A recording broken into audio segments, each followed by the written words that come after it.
అంటున్నాడు. ఆ మాట ఎంత విలువగా మాట్లాడుతున్నాడు చూడు. ఒక్క మాట కూడా ఒరుగు వంక లేకుండా దూషించకుండా మాట్లాడుతున్నాడు బైబిల్లో. ఖచ్చితంగా ఆయన అంటున్నాడు కదా, ఈ జీవన సంబంధమైన సంగతులను గురించి మరి ముఖ్యముగా తీర్పు తీర్చవచ్చును కదా. ఈ జీవన సంబంధమైన సంగతుల గురించి అంటే ఈ జీవన అంటే భూలోకంలో, మన సంఘంలో, మన కుటుంబంలో, మన సభ్యులలో ఎక్కడైనా లోపం ఉంటే మనం కూర్చొని వాళ్ళకు తీర్పు తీర్చవచ్చు అని బైబిల్ చెబుతుంది. ఇక్కడ ఖచ్చితంగా లోకమునకు తీర్పు కాదు, అన్యులకు తీర్పు కాదు, మన సంఘములో మన పరిధిలో ఎవరైతే తప్పిపోయారో తొలగిపోయారో వారికి తీర్పు తీర్చి సరిచేయాలని వాక్యం చెబుతుంది. సరిచేయవచ్చని, సరిచేయాలని ఖచ్చితంగా మాట్లాడమని బైబిల్ చెబుతుంది.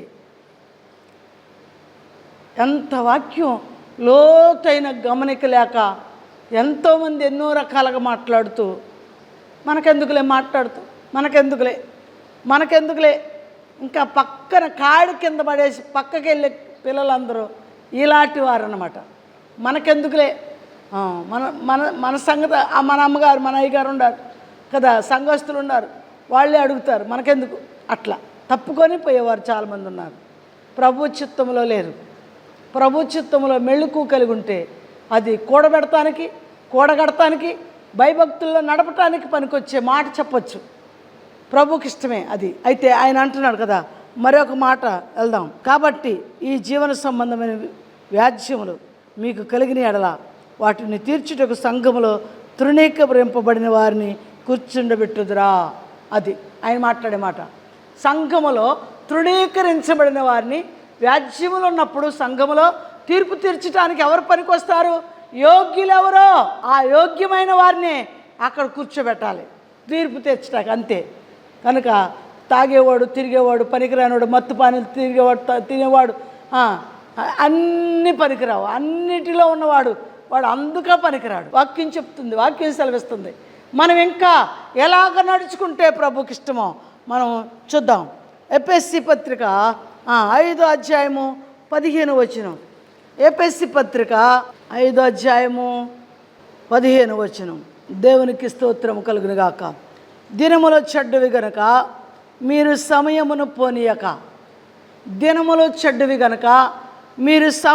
పోనీయక సద్వినియోగము చేసుకొనుచు అజ్ఞానుల వలె కాక జ్ఞానుల వలె నడుచుకొనున్నట్లు జాగ్రత్తగా చూసుకొనుడి. దేవునికి స్తోత్రం. మనందరం ఎక్కడున్నాం? కాలము రాకడకి ఆఖరి దినాల్లో భూమి మీద ఉన్నాం. ఈ ఆఖరి గడియలకు వచ్చాం. అయితే దినములు చెడ్డవి, మీరు సమయమును పోనీయక సద్వినియోగము చేసుకోవాలి. అంటే ఆత్మీయ స్థితి, నేను ఖాళీగా ఉన్నానని బైబిల్ చదవకుండా, ప్రార్థన చేయకుండా ఏదో ఒక ఊరు వెళ్ళిపోయి కాలం గడిపేస్తే ప్రభువుకు కావలసిన పిల్లలు, ప్రభువు ఎన్నుకున్న పిల్లలకి ఈ పరిస్థితులు తగవో అని చెప్తున్నాడు. దినములు మంచి కాదు, సమయం బాగాలేదు, దేవుని యొక్క రాకడ సమయము దగ్గరగా ఉంది. మీరు సమయోచితంగా ఆలోచించి సమయాన్ని పోనీయక అప్పగించిన ఆత్మను, నీకు అప్పగించిన పనిని నువ్వు నిర్వర్తించాలి. నువ్వు మేలైన మార్గం చూపాలి. ఎవరికైతే దారి చూపటానికి నీ మనస్సు వెదపుడుతూ ఉందో, తొందరపడుతూ ఉందో వారికి దేవుని వాక్యం అందించాలి, వారిని బలపరచాలి, వారితో ఎలా నడిపించాలో వారికి నేర్పించాలి.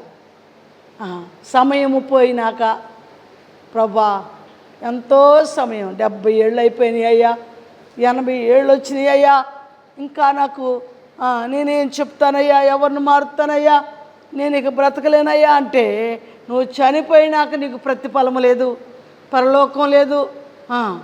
అలాగని నువ్వు చేతులు ముడుచుకున్నట్ట ప్రభువారు కూడా నాకేం పట్టదని చేతులు ముడుచుకుంటాడు. నేను అంటున్నా, మీరు ఏడుతారే అప్పుడు నన్ను నవ్వుతాను. మీరు ఖచ్చితంగా అప్పుడు ఏడుతారు కదా, బాధల్లో సమస్యల్లో కేకేస్తారు కదా, అరుస్తారు కదా, అప్పుడు నేను నవ్వుతాను అన్నాడు దేవుడు అన్నాడు. మీరేమంటారు ఆ మాటకి? ఖచ్చితంగా ఆయన మీరు ఎట్లా మాకు తెలియదు, మాకు చెప్పలేదు, మాకు ఎంత లోతు తెలవదు అని అనుకుంటే ఆ తెలవని మాటను ఎలాగ ధిక్కరించి మాట్లాడుతున్నారో తెలిసినా తెలవదని. అలాగా దేవుడు కూడా మీరు ఏడ్చే దినం వచ్చినప్పుడు ఏడుస్తారు కదా, అప్పుడు నేను మిమ్మల్ని చూసి నవ్వుతాను అంటున్నాడు. యెషయా గ్రంథం 1వ అధ్యాయంలో ఉంది ఈ మాట. మీరు చూసి చదువుకోండి. అందుకని ఆయన అంటున్నాడు కదా, జ్ఞానుల వలె కాక అజ్ఞానుల వలె కాక. మనందరం ఎలాగుండాలంట?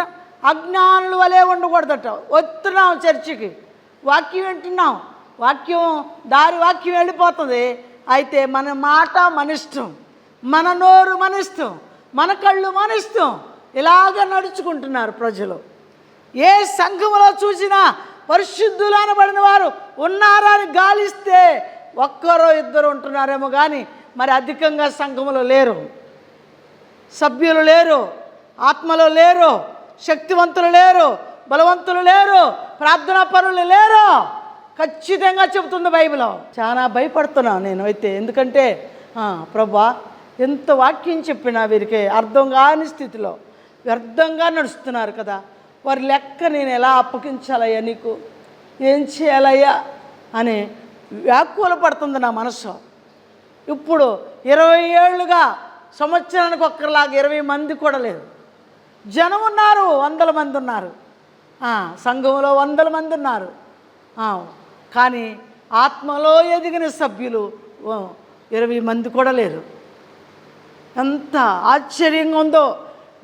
ఆయన వస్తాడట, వచ్చి చాటతో చెరుగుతాడట, గాలిస్తాడట, జల్లెడు ఉందంట ఆయనకి, జల్లిస్తాడట. ఇవన్నీ ఎవరు చెప్పారు? యేసయ్యే చెప్పాడు. నేను వచ్చినప్పుడు చాటతో తూర్పారపడతాను అన్నాడు ఒక చోట. మరొక చోట నేను మిమ్మల్ని జల్లించుతాను, జల్లిస్తుందట. ఎవరికి చెప్పారు? ప్రభువారు శిష్యులకు చెప్పారు. అయ్యా, నేను చనిపోకముందు మీరు జాగ్రత్తగా నా మాట వినండి.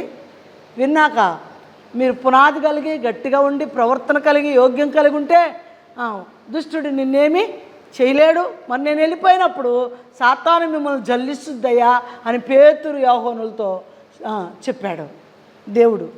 వాళ్ళనేమో ఏం చేస్తుందని చెప్పాడు? సాతాను మిమ్మల్ని జల్లిస్తుంది. అందుకని వాడు జల్లించకముందే మీరు నా మాట విని వాక్యానుసారంగా నడుచుకోండి, జాగ్రత్త అని చెప్పాడు శిష్యులకి. నేనేం చెప్పాలి? నా పిల్లలకి జాగ్రత్త చెప్పాలి, నాకు అప్పగించిన సంఘానికి జాగ్రత్త చెప్పాలి, నాకున్న భారము బాధ్యత నిర్వర్తించాలి. అందుకని ప్రియమైన పిల్లలారా, ఆయన వాక్యం ఎంతో ఉన్నతమైంది. మరి యేసయ్య మాట వింటున్నారా? యేసయ్య మాట కొరకు జీవిస్తున్నారా? యేసయ్య రాకడ కొరకు సిద్ధపాటు కలిగి ఉన్నారా? ఉంటే సంతోషమే, ఆనందమే. అందుకని వాక్యం చెప్తుంది కదా, విందాం. జాగ్రత్తగా చూచుకోండి, అజ్ఞానుల వలె కాక జ్ఞానుల వలె నడుచుకున్నట్లు జాగ్రత్తగా చూచుకొనుడి.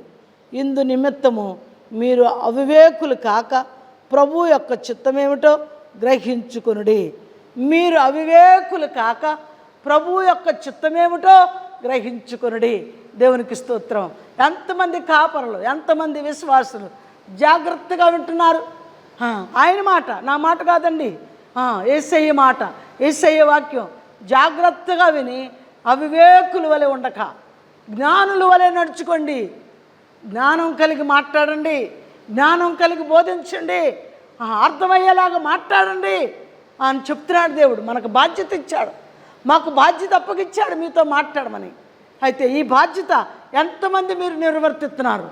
ఎంతమంది వాక్యం వింటున్నారు? ఎంతమంది టీవీలో చెప్పే దైవజనులు వాక్యాలు? నేను ఒక అల్పురాలని, నాకన్నా గొప్పవారు రెవరెండులు టీవీలో వాక్యాలు ఇస్తూ ఉన్నారు. ఆ వాక్యాల్లో ఏ వాక్యమైనా నిన్ను పట్టుకోదా? ఒక వాక్యం ద్వారా మరొక వాక్యం ద్వారా దీంతో దేవుడు మాట్లాడబోతున్నాడు. ఆయనే చెప్పే మాట అదే.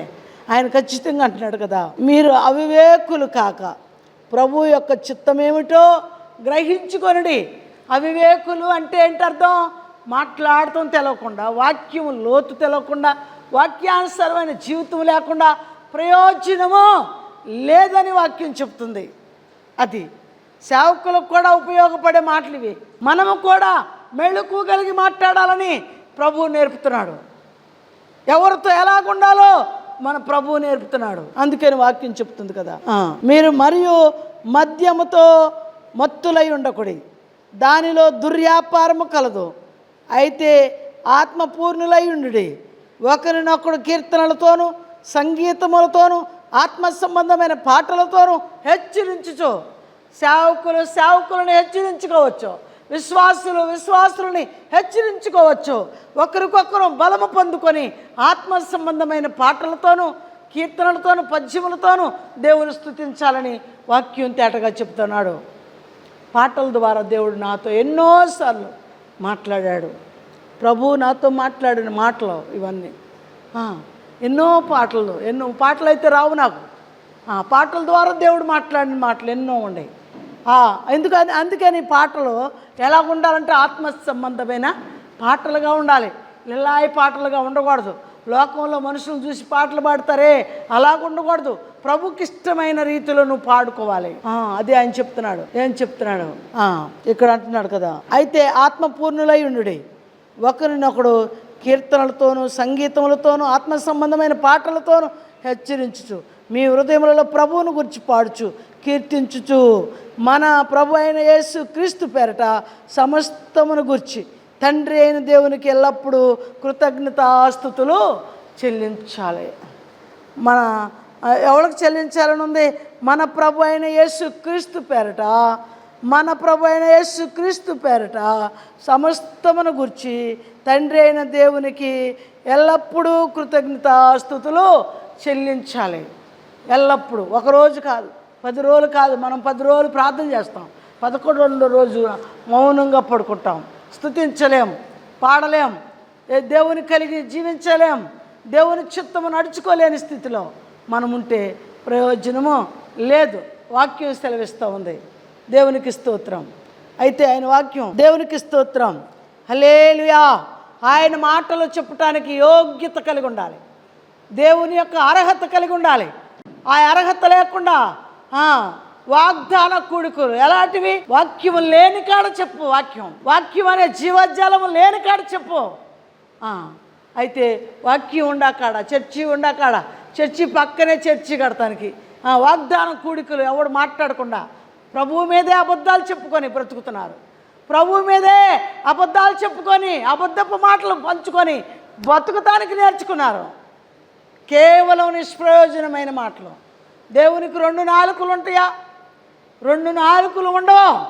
నాకు చెప్పాడు దేవుడు, నీకు కూడా ఎలా చెప్తాడు? ఇదిగో ఈ మందిరం ఇస్తానయ్యా నాకు చెప్పాడు. నీకు ఎలా ఇస్తాడు? ఇదే మందిరం నీకు ఎలా ఇస్తాడు?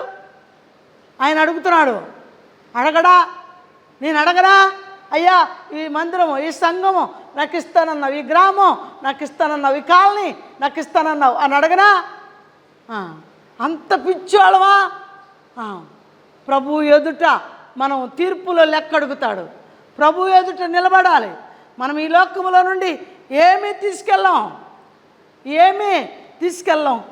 కనీసం పూచిక పుల్ల కూడా తీసుకెళ్ళలేం. పాముకులాడి ఏమి తింటావు? ప్రభు వాక్యము లేని కాడ చెప్పు.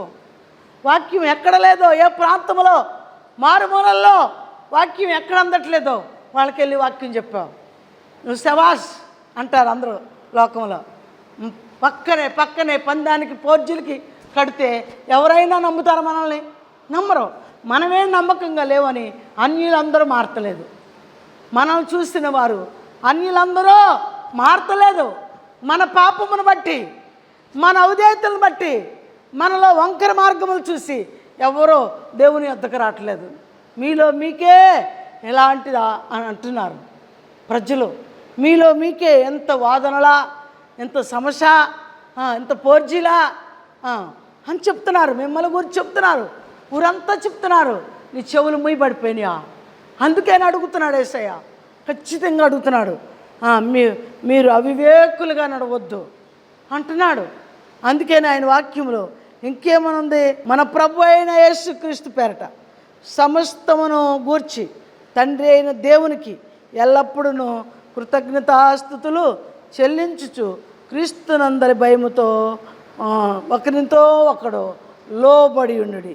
క్రీస్తునందరి భయముతో ఒకరితో ఒకరు లోబడి ఉండుడి. లోబడి ఉండాలి కదా.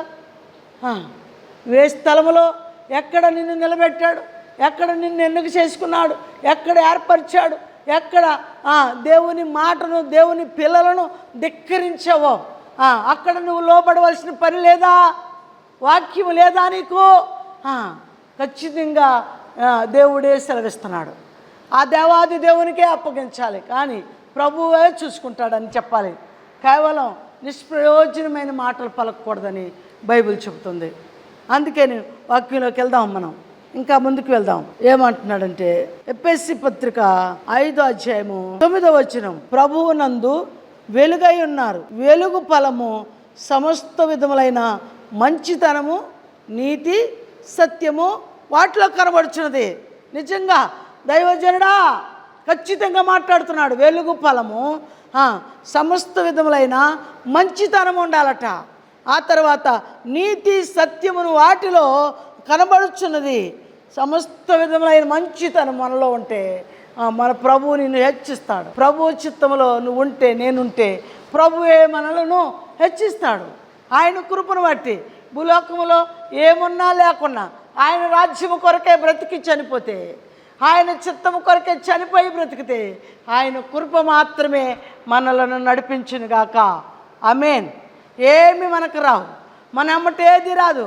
ఎంత బిల్డింగు కట్టినా నా వెంట రాదని నేను చెప్తా ఉన్నా. మరి నీకు రోడ్లెమ్మట తిరగాల్సిన నీకు, రోడ్లెమ్మట తిరిగే గతి పట్టిన నీకేమొస్తుంది? నీ ఎమ్మట ఎవరెమ్మట ఎవరికి ఏమీ రాదని బైబిల్ చెబుతుంది.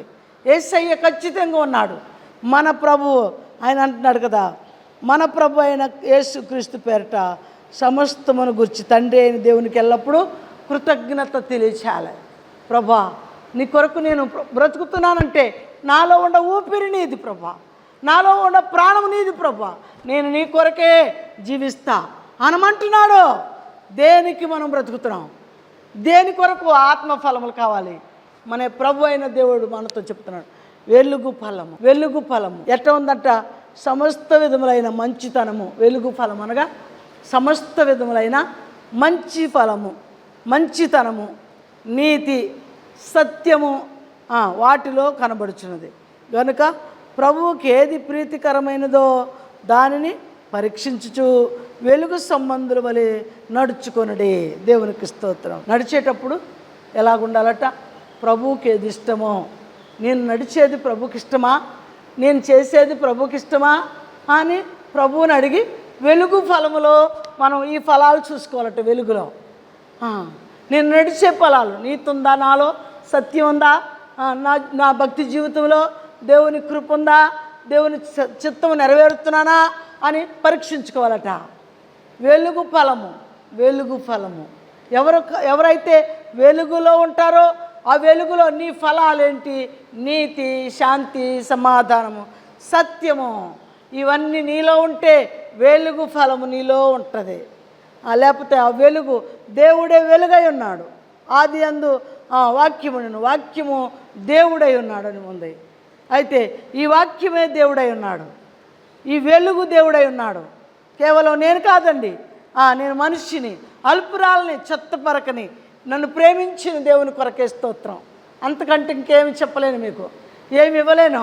యేసయ్యకి మాత్రము ఆయనకి ఎన్ని స్తోత్రాలు చెల్లించినా రుణం తీర్చలేం, ఆయన రుణం తీర్చలేం.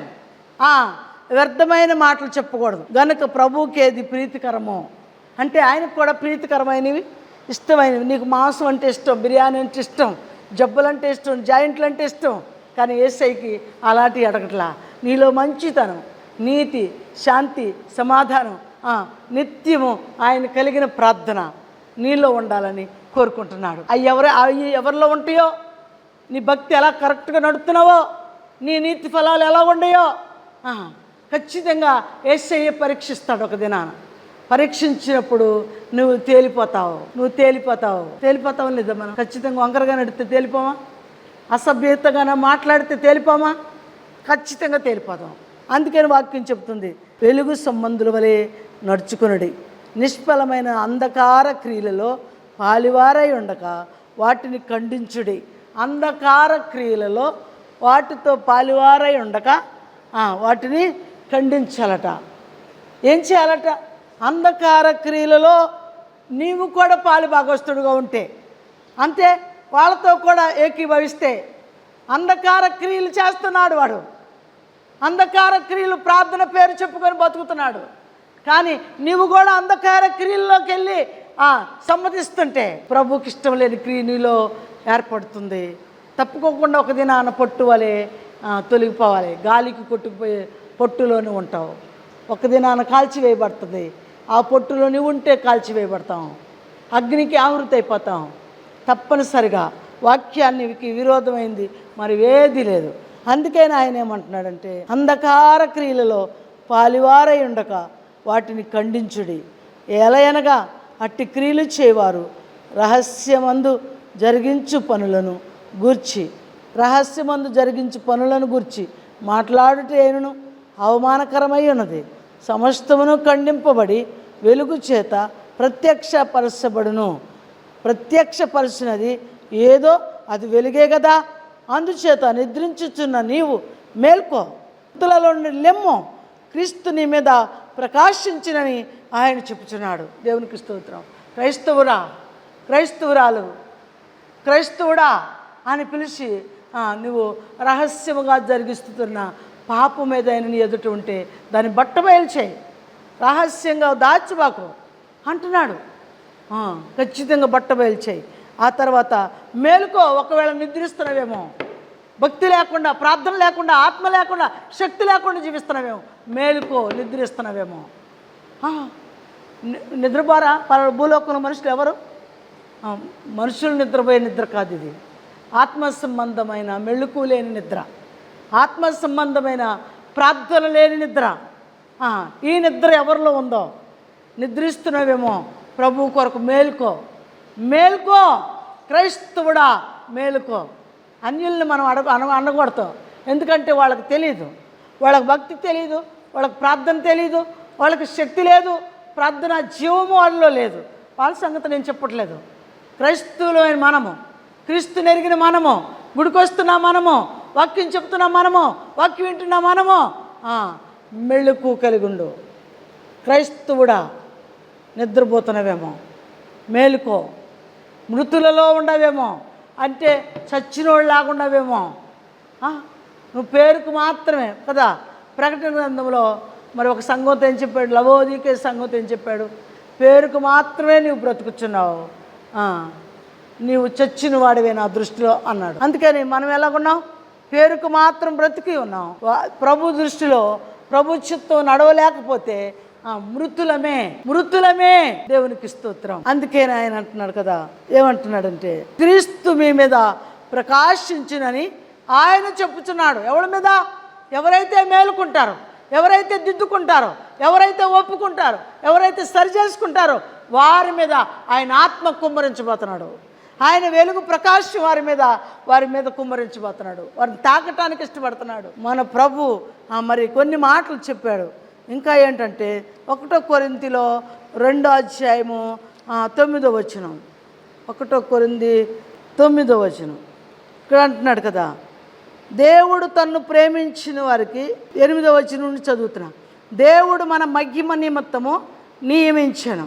ఆది లోక అధికారులలో చాలా మర్మంగా రాశాడు చూడు. ఆది లోక అధికారములలో ఎవరికి తెలియదు, అది లోక అధికారులలో ఎవరికి తెలియదు, అది వారికి తెలిసి ఉండినేడా మహిమా స్వరూపియగు ప్రభువును సిలువ వేయక ఎందురు. అంటే ఆ దినాల్లో యేసుక్రీస్తుని తెలుసుకొనే లేకపోయారు. అయితే అప్పుడున్న అధికారులు యేసుక్రీస్తు దేవుడని, సృష్టికర్త అయిన దేవుడని, రక్షకుడని, విమోచకుడని వారు గుర్తించలేకపోయారు. ఒకవేళ తెలిసి ఉంటే మహిమా స్వరూపియగు ప్రభువుని సిలువేసేవారు కాదు. ఇప్పుడు వారు తెలియక సిలువేశారు. మనందరం యేసు ప్రభు అని తెలిసి గుడికొస్తూ ఎప్పుడు సెల్ ఫోన్లే, ఎప్పుడు టీవీలే, ఎప్పుడు బూతులే, ఎప్పుడు గొడవలే, ఎప్పుడు దెబ్బలాటలే. అయితే యేసయ్య గుడికి వస్తున్నాం, అదేమంటే ప్రార్థనకు వెళ్తున్నారుగా, గుడికి వస్తున్నారుగా, మీ అమ్మగారు అదే నేర్పిందా, మీ అయ్యగారు అదే బోధిస్తున్నాడా అని లోకం అంతా నిందిస్తే దేవుని దూషించినట్టు, మమ్మల్ని దూషించినట్టు కాదా? కేవలం నిష్ప్రయోజనమైన క్రియలో చేస్తున్న పిల్లలారా ఖచ్చితంగా వినాలి. ఈ లోక అధికారంలో అప్పుడు అధికారులకి దేవుని మహిమను చూడలేకపోయారు, దేవుని శక్తిని పొందుకోలేక యేసు ప్రభువుని సిలువేశారు. అయితే యేసు ప్రభువుని సిలువేసినాక తిరిగి లేచినాక ఆయన మళ్ళా చేర్చుకొని మనం ఆయనే దేవుడని నమ్మి విశ్వసించి ఆయన అన్యజనాంగ మధ్యలోకి వచ్చి నేనే దేవుడినని నిరూపించుకుంటున్నాడు. దొంగతనంగా చెప్పట్లా, నిరూపించుకుంటున్నాడు. నేనే దేవుడును అని చెప్తున్నాడు. ఈ దేవుడు తప్ప మరొక దేవుడు లేడని చెప్పాడు. బైబిల్లో చెప్పాడా లేదా? అనేక మందికి భక్తులు మోషే కాలంలో నేనే దేవుడను, నేను తప్ప వేరొక దేవుడు మీకు ఉండకూడదు అని చెప్పాడు. అలాగే ఈ అన్య జనాంగ మధ్యలోకి వచ్చిన దేవుడు ఆయనే నిరూపించుకుంటున్నాడు. పబ్లిక్గా వాక్యం చెప్పిస్తున్నాడు, అనేక మందికి వాక్యం నేర్పుతున్నాడు, గ్రహించే జ్ఞానం ఇస్తున్నాడు. ఆయనే నిజమైన దేవుడని నమ్మేలాగా ఆయన సృష్టికర్త అయిన దేవుడని చెప్పుకుంటున్నాడు. ఇప్పుడు ఎవరు వ్యతిరేకమైన ఆయన ఎప్పుడు వ్యతిరేకస్తుడు కాదు, దేవుడు వ్యతిరేకంగా లేడు. అందుకని ఆయన వాక్యం సెలవిస్తూ ఉంది. దేవునికి స్తోత్రం. ఇక్కడ ఆయన అంటున్నాడు కదా, దేవుడు తన్ను ప్రేమించి వారి కొరకు ఏవి సిద్ధపరిచినో అవి కంటికి కనబడలేదు, చెవికి వినబడలేదు, మనిషి హృదయమునకు గోచరము కాలేదు. ఇంకా ఆ తర్వాత ప్రభువు చెప్పే మాట, తీర్పు అయినాక మరలా పరలోకం ఎలా ఉంటుందో, పరలోకం ఎక్కడుంటుందో, పరలోకంలో ఏం జరుగుతుందో అవన్నీ కంటికి కనపడరా, చెవికి వినపడలా, హృదయానికి గోచరము కాలేదట. ఈ 3 రాశాడు భక్తుడు. ఇంకా ఆ తర్వాత తీర్పు తర్వాత మనం ఏం చెప్పడానికి ఈ బైబిల్లో ఏమీ రాయలేదు. స్థానికంగా బైబిల్ ఒక్కటే రాసింది, తీర్పు తీర్చినాక మానవుడికి అగ్నిగుండం, దేవుని చిత్తం నడవని వారికి అగ్నిగుండం, దేవుని చిత్తం తెలియకుండా వంకరగా నడిచే వారికి అగ్నిగుండం, దేవుని కలిగి నడిచిన వారికి దేవుని మహిమ వారికి తోడుగా ఉండి నడుచుతుంది, వారికి పరలోకం ఉంది. అంతవరకే రాజ్యము, పరలోకము, భూలోకము, సమస్త స్వాస్థ్యాలన్నీ ఇందులో మిడిచి చెప్తున్నాడు. కనుక మనం ఎక్కడున్నాం? అందుకని ఆయన రాజ్యం కొరకు సిలువను గూర్చిన వార్త ఆయన అన్నాడు. 17వ వచనంలో అంటున్నాడు కదా, బాప్తిసం ఇచ్చుటకు క్రీస్తు నన్ను పంపలేదు, కానీ క్రీస్తు యొక్క సిలువ వ్యర్థము కాకున్నట్లు వాక్చాతుర్యము లేకుండా సువార్త ప్రకటించుటకే ఆయన నన్ను పంపెను. సిలువను గుర్చిన వార్త నశించుచున్న వారికి వెరితనము కానీ రక్షింపబడుచున్న మనకు దేవుని శక్తి అయి ఉన్నది. దేవునికి స్తోత్రం. నశించుచున్న వారికి వెరితనంగా ఉందట వాక్యం. ఇప్పుడు ఎంతమంది హేళన చేస్తున్నారు బయట, వాక్యం లేనివారు, ప్రార్థన లేనివారు, దేవతలకు మొక్కేవారు, అన్యులు, క్రైస్తవులు అనబడిన వారు, క్రీస్తుని ఎరగని వారు, ఇంకా ప్రార్థన నామకార్థ క్రైస్తత్వం కలిగి ఎగతాళిగా హేళనగా బ్రతికేవారు, వారందరూ ఖచ్చితంగా నిత్యము అగ్ని ఆరని పురుగుచ్చావని యాతన స్థలంలోకి వెళ్ళాలి. అందుకే మీరు నియమింపబడిరి. ఆ మాట కూడా ఉంది బైబిల్లో. అందుకే మీరు హెబ్రీ పత్రికలో రాశాడు ఆ మాట. ఎందుకు కేవలం నియమించాడట? క్రీస్తుని కలిగిన వారుగా క్రైస్తవులుగా పేరుగాంచిన వారుగా జీవిస్తున్నారే, కానీ మీ క్రైస్తత్వం అంతా మృతమైపోయింది, మృతతుల్యం అయిపోయింది, చచ్చిపోయింది. మీలో యథార్థత లేదు, నమ్మకం లేదు, నీతి లేదు, భక్తి లేదు, భయం లేదు, భక్తిలో పరిపూర్ణత లేదు. అందుకే కేవలం భయము భక్తి లేకుండా చేస్తున్నావు కనుక, భయం లేకుండా నడుతున్నావు కనుక నువ్వు ఖచ్చితంగా అగ్ని ఆరని పురుగుచ్చావని యాతన స్థలంలోకి వెళ్తావు. సిలువను గుర్చిన వార్త నశించు వారికే వెర్రితనముగా ఉంది. ఎవరికి వెర్రితనంగా ఉంది? హేళన. పాటలు చూస్తే వేళన, ప్రార్థన చూస్తే హేళన, వాక్యం చెప్తే హేళన.